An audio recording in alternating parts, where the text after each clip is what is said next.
మీరు ప్రయత్నిస్తున్న number switch off లో ఉంది. దయచేసి కాసేపటి తర్వాత మళ్ళీ కాల్ చేయండి. ఇప్పుడు ఈ మెసేజ్ ఆ జిల్లా పొలిటికల్ సర్కిల్స్ లో బిగ్ హాట్ టాపిక్ అయింది. ఎన్నో ఫోన్లు స్విచ్ ఆఫ్ లో ఉంటాయి. అందులో ప్రత్యేకత ఏముంటుంది అనుకుంటున్నారా? ఆ ఫోన్ 24 అవర్స్ మోగాల్సిన ముఖ్యమైన నాయకుడిదే. అందుకే ఆ మెసేజ్ అందరినీ అంతలా ఇరిటేట్ చేస్తుందిట. ఇంతకీ అదెవరి ఫోన్? ఎందుకు స్విచ్ ఆఫ్ లో ఉంటుంది?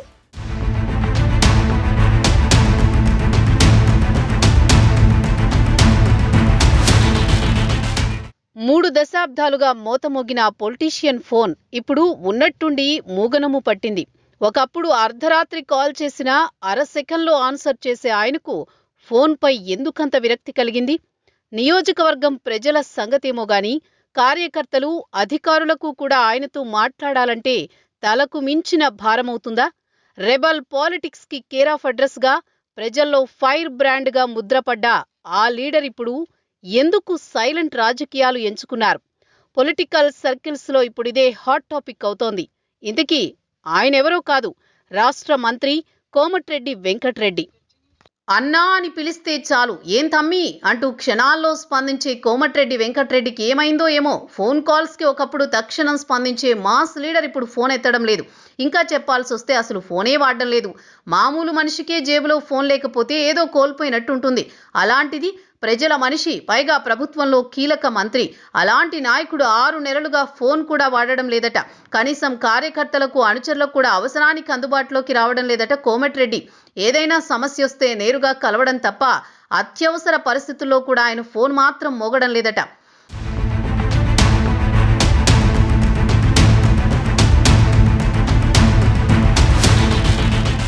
కోమటిరెడ్డి వెంకట్రెడ్డికి మొదటి నుంచి ప్రజల్లో ఫుల్ క్రేజ్ ఉంది. ప్రజలకు ఏ ఆపదొచ్చినా క్షణాల్లో వాలిపోతారనే పేరు ఉంది. అర్ధరాత్రి, అపరాత్రి కామన్ పబ్లిక్ కాల్ చేసిన వెంటనే స్పందించేవారు. కొన్నిసార్లు ఫోన్లోనే సమస్యను పరిష్కరించేవారు. అదేంటో గానీ 6 నెలలుగా కోమటిరెడ్డి ఫోన్ కలవకపోవడంతో సొంత నియోజకవర్గ ప్రజలు అసహనం వ్యక్తం చేస్తున్నారట. కార్యకర్తలకు, జిల్లా అధికారులకు కూడా సదరు మంత్రి విషయంలో కమ్యూనికేషన్ సిస్టమ్ దెబ్బతిందట. ఇక అధికారిక కార్యక్రమాలకు సంబంధించి డేట్ ఫిక్స్ చేయడం అధికారులకు పెద్ద తలనొప్పిగా మారిందన్న టాక్ వినిపిస్తోంది. ఫోన్లో అందుబాటులో ఉంటే ఎక్కడున్నారో, ఎప్పుడొస్తారో, ఎప్పుడు ఫ్రీ అవుతారో ఓ క్లారిటీ ఉంటుంది. కానీ కోమటిరెడ్డి వెంకట్రెడ్డి గురించిన సమాచారం ఈ మధ్య ఎవరికీ తెలియకుండా పోతోంది. ఆయన అనుచరులు ఎప్పుడు ఎక్కడ ఉంటారో తెలియదు. పోనీ ఏదైనా ముఖ్య విషయం మంత్రికి చేరాలని చెప్పినా వాళ్ళు సమాచారం ఇవ్వరు. ఇక పిఏలు, పిఆర్ఓల విషయానికి వస్తే ఎవరు డ్యూటీలో ఉంటారో క్లారిటీ ఉండదు. పోనీ గన్మెన్లకు కాల్ చేసినా మంత్రితో ఉన్నప్పుడు వాళ్ళు ఫోన్ ఎత్తరు. కార్యకర్తలు, నేతలు, అధికారుల పరిస్థితి అలా ఉంటే కామన్ పబ్లిక్ పరిస్థితి మరీ దారుణంగా తయారైంది.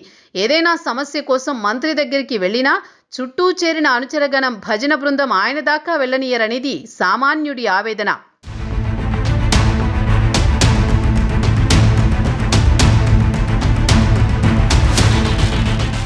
ఫోన్లో అయినా తమ సమస్య చెప్పుకుందామంటే మంత్రిగారి ఫోన్ రింగ్ కాదు. పోనీ డైరెక్ట్గా వెళ్ళి కలుద్దామంటే అనుచరులు అడ్డుగోడలా నిలుస్తున్నారు. ఈ సమాచార లోపం ప్రజలకు శాపంగా మారుతుందనేది Nalgonda segment common public talk. మంత్రి కోమటిరెడ్డి వెంకట్రెడ్డి ఫోన్ వాడకపోవడంపై అప్పట్లో పెద్ద రచ్చే జరిగింది. దాంతో మీడియా సమావేశం పెట్టి మరీ వివరణ ఇచ్చుకున్నారు మంత్రి కోమటిరెడ్డి. తాను గొంతు ఇన్ఫెక్షన్తో బాధపడుతున్నానని, డాక్టర్ ఎక్కువగా మాట్లాడొద్దని చెప్పారని ఆయన వివరణ ఇచ్చుకున్నారు. నిజంగా ఆరోగ్య సమస్య వస్తే డాక్టర్ సలహా ఇస్తే నోరు కుట్టేసుకోవడంలో తప్పు లేదు. కానీ మంత్రి గారి వ్యవహారానికి, వివరణకు ఏమాత్రం పొంతన లేకుండా ఉంది. అసెంబ్లీలో, పార్టీ సమావేశాల్లో, పలు కార్యక్రమాల్లో స్పీచ్ దంచి కొడుతున్నారు మంత్రి కోమటిరెడ్డి.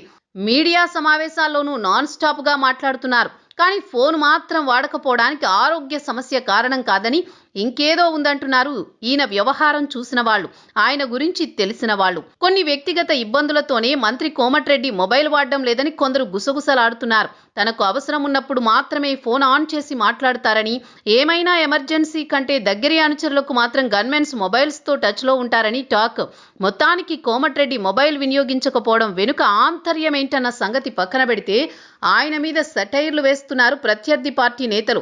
ఇటు కామన్ పబ్లిక్ కూడా మంత్రి గారి మౌనవ్రతంపై జోకులేసుకుంటున్నారు. దయచేసి ఇంకో 2.5 ఏళ్ల తర్వాత కాల్ చేయండి అంటూ వ్యంగ్యాస్త్రాలు వదులుతున్నారు. ఇంత వ్యతిరేకత చూశాక ఆయన అమాత్యుల వారు మొబైల్ వాడుతారో లేదో మరి.